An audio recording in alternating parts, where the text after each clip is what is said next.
Welcome back. Let's talk about believing and doubting again. But this time, let's talk about it from the perspective of different theorists.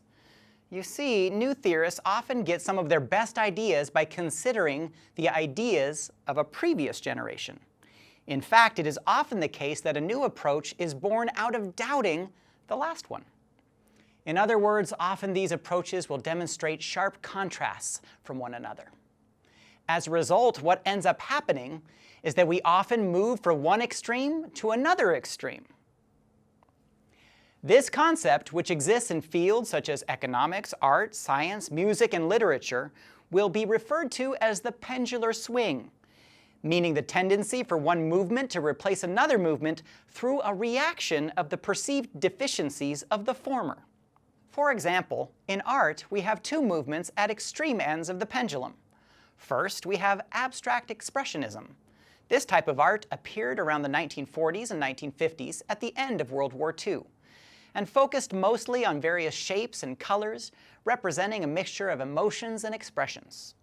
Two famous works from this period in art are number 1, Lavender Mist, done in 1950 by Jackson Pollock, and Door to the River, done by Willem de Kooning in 1960. At the other end of the pendulum, we have the photorealism movement. This type of art came out in direct contrast to the abstract expressionism movement.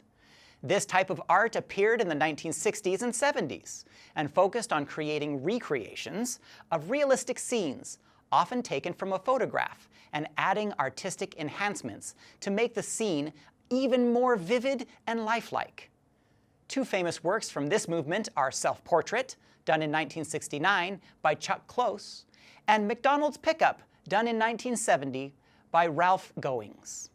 As you can see, these two movements represent two extremes in art, and the pendulum swung from one to the other rather quickly. This has been true in the field of language teaching for the last 130 years or so, but especially the first 100, from about 1880 to 1980. This moving from one extreme to another is something we want you to pay close attention to as you form your own ideas and ground yourself in a more balanced approach. This does not mean that you can't choose sides, rather that we want you to gain as much information as you can, suspend judgment for a time, and then make educated decisions about who, what, why, and how you believe what you believe to form your own philosophy about language teaching. At the end of each presentation of an approach, we will try to show you best practices based on research studies that come from each of these theories.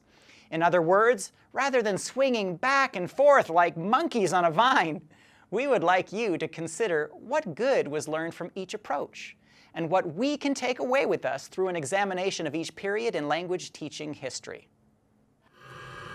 All right, enough introduction. Are you ready to go? I am. Put those thinking caps on and get ready. In the next module, we are going to go back to the 1880s to discover a very interesting approach to learning a language. It permeated the United States and many other parts of the world, and it's called the grammar translation approach. Thanks for watching Teach English Now, and I'll see you soon.